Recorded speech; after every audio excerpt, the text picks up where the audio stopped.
State this Saturday, 4 p.m. kickoff. As always, you can listen on Sports 1140. This will be televised by 11 Sports. You can catch that if you have it on your local provider, or go to Pluto TV and go to the UC Davis channel. But again, UC Davis ranked 22nd in the country by both the media and the coaches. Weber State 4th and 5th this week. So it's going to be the only game this week featuring the two defending, or any of the defending Big Sky champions. So with that, head coach Dan Hawkins. Well, it was another interesting week for the Ags. Sort of interesting when I looked at this schedule before it even started. It's we've gone 2 time zones away twice, and go 1 time zone away again. So I just think that travel, the game time, the surface, indoors, outdoors, night game, day game, time zones, always in flux. But that's life, and we sort of look at it like that, and give our guys credit for doing that. It was an interesting game. I thought we played really well at times. A couple of lulls in there, obviously. They kept everybody interested and excited.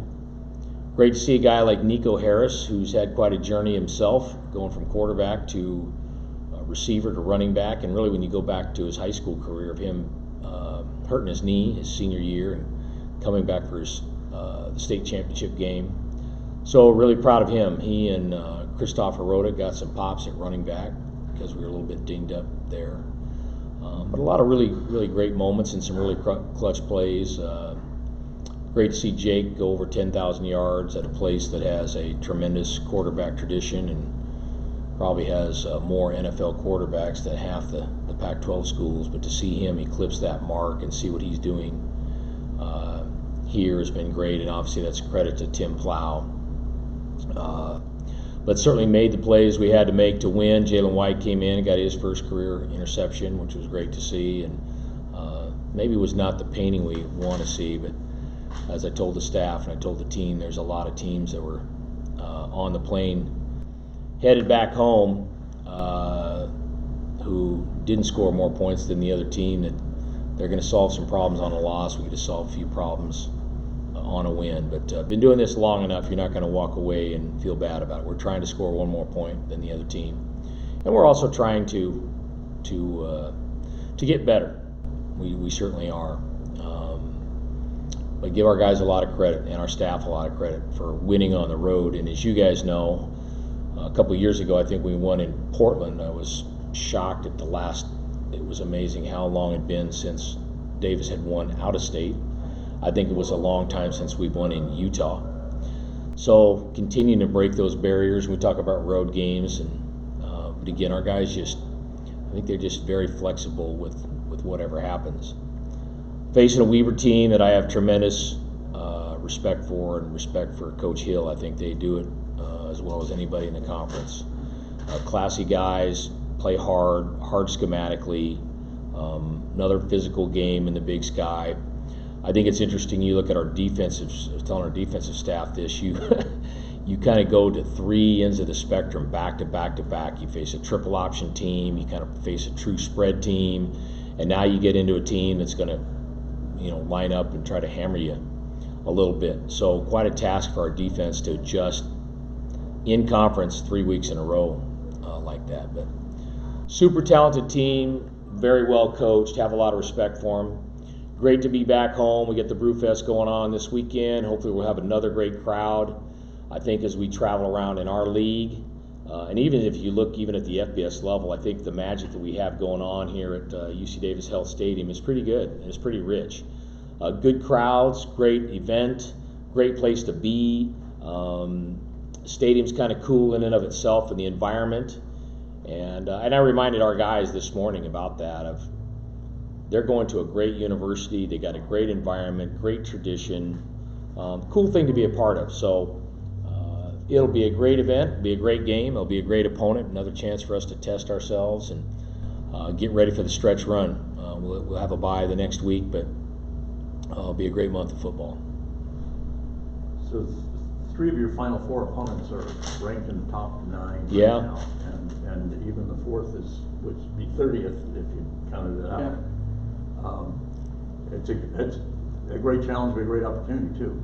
Yeah, and we know how good the Big Sky is, and we try not to get too hung up in that, what those rankings are, and whether it's ourselves or them. But yeah, a lot of really good teams, great opponents, and opportunities for us to finish on a good note.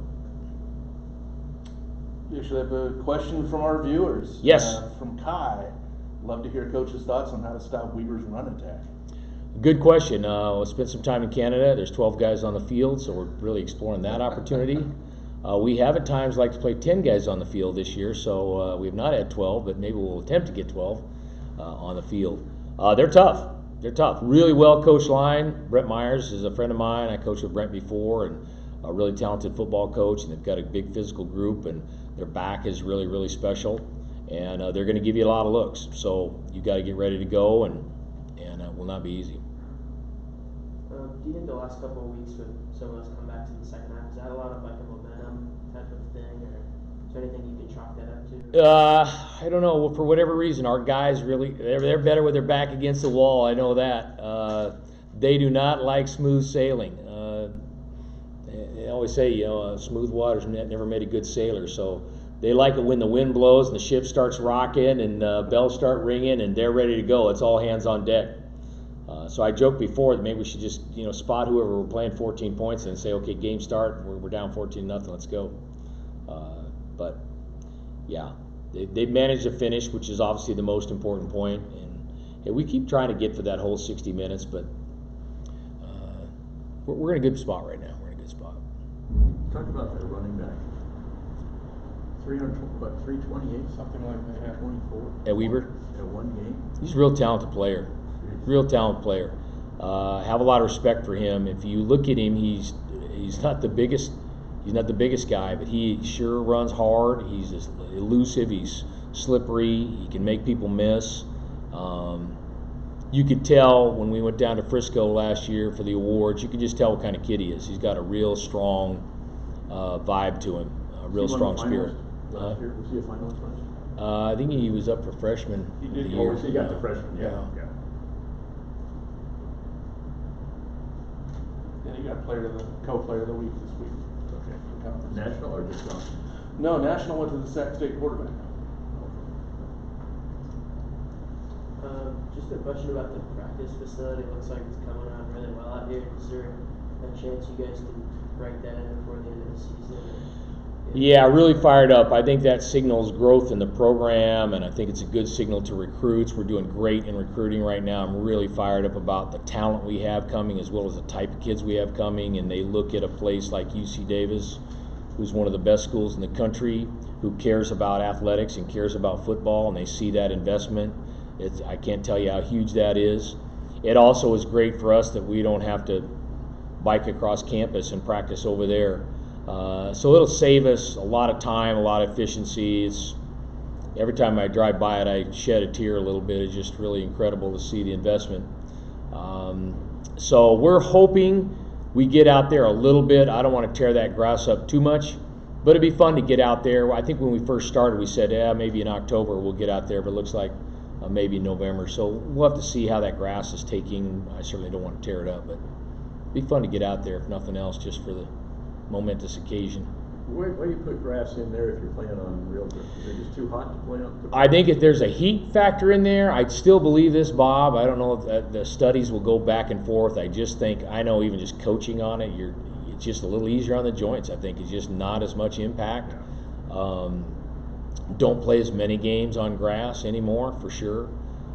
But hey, we're an ag school. That's what we do here. We grow things. Do the guys have different cleats? Yeah, they do. Yeah, they do. They wear they wear more of a molded cleat, usually on the turf, and more of an actual cleat, although the old screw ends that we used to wear aren't really there anymore, but you have more of a cleated shoe.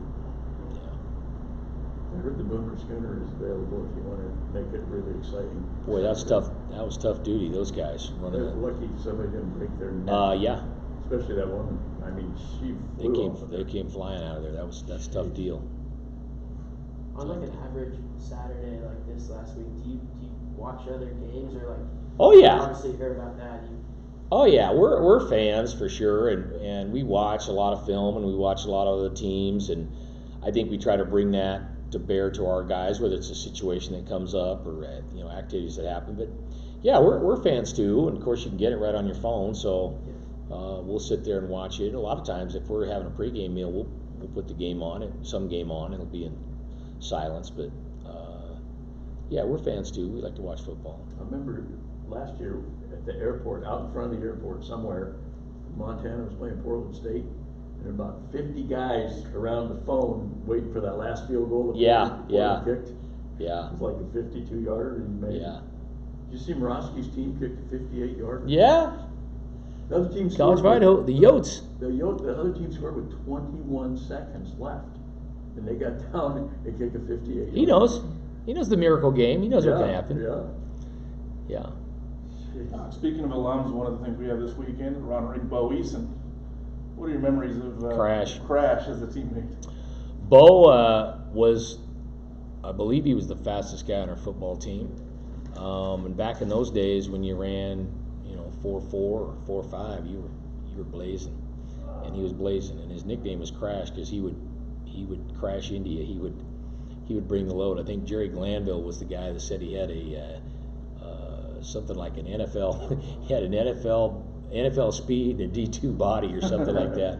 Because I think that was his downfall a little bit at the next level. He's having a hard time getting his body to hold up. But certainly talented. I think about that. I also think how smart he was and how Coach Foster got him to be the quarterback of the defense and how he got us in and out of a lot of really good defenses. Also, we had kind of a nice run of Delta guys at the time with Scott Berry and Bob Slater and a number of guys from down there. Slater. Yeah. And so haven't hung out a lot with Bo over the years. I've communicated with him a little bit on social media. He came to a game. I think he came to our playoff game last year, I think. So yeah, it'll be good. The good news, bad news is, I say the good news is we're honoring guys. I say the bad news is you could probably do that 3 or 4 times a year and not get every. Yeah. I mean, I look up there and I know Ken O'Brien was a little. Of course, that's Kenny's style. He doesn't like a lot of attention, but it was great that he got honored. But man, there's a lot of people. If you had the Ring of Honor, you could put a lot of deserving people up there. But it'll be great to have him back, and the Brew Fest will be great. Be a good night. I was on at halftime with Scott Marsh, and he says, "So you've seen them? What are the 5 top Aggie quarterbacks of all time?" And I'm going, besides Dick Carrier, Yeah. it's like, Yeah. it's like, Yeah. jeez, where do you? It was like, I think I left Peterson out. It's just like you're like. I still remember when Bo picked off UOP's first pass, 7-0, and people weren't even in their seats yet. Yeah. All right, any more questions for Coach Hawk? Hey, is it illegal to have 10 men on the field? No. That's not a flag. No. Yeah. No. And 12 only if they're in formation. If the guy, it's not just. I mean, obviously, if you didn't do it. Yeah, Southern Utah got called for it. Yeah, if you line them up and then a guy says, "Oh no, I'm gone," then that's a problem. If you're running on and off when they're holding the ball, when the ump's over the ball, you're good with that. But Did you see the line down the end zone for the Huskies? I felt bad about that, and for a number of reasons. I know how good a coach Pete is, and Bob Gregory, who's a good friend of mine, was on my staff twice. How much research you do and how much you think about that, and I mean, I felt bad. It was a big play in the game, and then those guys are straight out of the Bob Foster, Fred Arp school of coaching. That's my fault, and so I felt bad for him on that deal. It was tough. I know you're kicking yourself, kind of going, "Hey, that's on me. I should have checked on that." You could do it a few years ago, but then they changed it. Changed the rule. You can't. There is a rule that says you cannot intentionally deceive the opponent. which I always laugh about that. So does that mean a good ball fake doesn't happen? I mean, Right. you know, what exactly? That'd make every triple Yeah, option does play the illegal. corner have to wave his hand going, hey, I'm blitzing on this play? I mean, where does that intent to deceive? Hey, Jeff Bentram would be in jail. Oh my gosh. For Yeah, deception. yeah, holding the ball there. Hey, yeah, your ball fake's too good there. I didn't know where the ball was. You can't do Flag. that.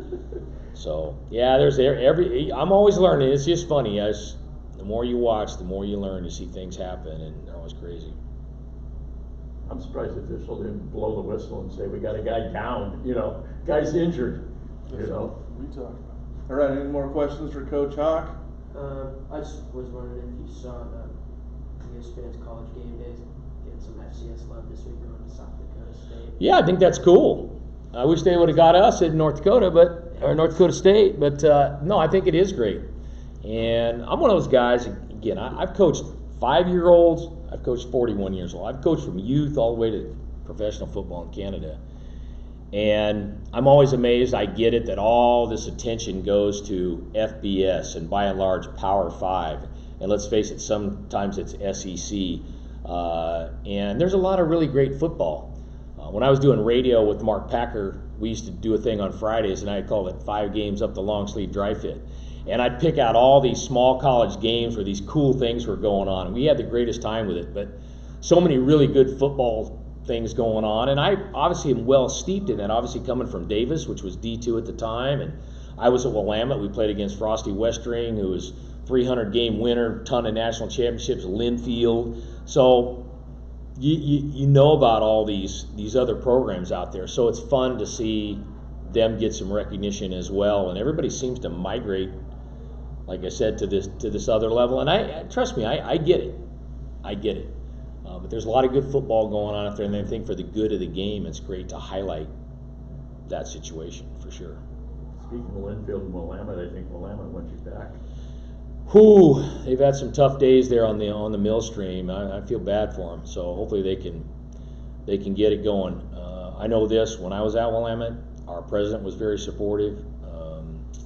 Our AD, Bill Trenbeth, was very supportive, and they had sort of made up their mind. They were getting tired of losing, and they did things to help us. I mean, they helped the stadium, and they helped the weight room, and they helped with coaches' salaries, and they helped us in the financial aid part, and we had some really, really amazing players. We really did. We had a great run of players, and You had a couple of guys from Davis. we did. Yeah, Garrett Wood was up there. Yeah. But we went from 1-8 to 13-1 in 5 years. And I remember a guy at the Rotary. I said our goal is to get to the national championship, and he started laughing and said, "You might try to win more in one game." And I tried to find him after we went 13-1, but I couldn't find him. But that administration, when I was there, a lot of people said, "Don't go there. You can't win." Well, I said maybe that was before, because these guys now. And again, when I say that, people kind of think, "Oh, they're just going to go overboard," and that's not going overboard. Willamette's a great school. Davis is a great school. You can help out in ways that don't. It's not like you're throwing money out the window. You're just trying to do things schematically and organizationally that kind of help you get your footing and get going a little bit. So, yeah, I feel bad. I know they've had some tough games. All right, 4 p.m. kickoff on Saturday. Again, Sports 1140. You can watch on 11 Sports or. Can we break the record again for attendance? Let's go for 12 this week. Yeah. Some said 12. And then Brewfest, based on let's SRO, go. you probably could easily get to 13 from what Exactly. I saw. We There's got a lot of room on the rail break here. that 12-8. I mean, that's an old. I mean, think how much smaller the town was. And 12-8. What year was that? That was 77. 77. 77 Nevada, and then 12-7 was the Of second. course, you know, there were about 3,000 people came from Nevada. I mean, because they were highly ranked and heavily favored. CK, if that thing's still on. Folks at home watching, let's get to 13,000. Coach Hawk's asking for it. Thanks, everyone. All right, go Ags.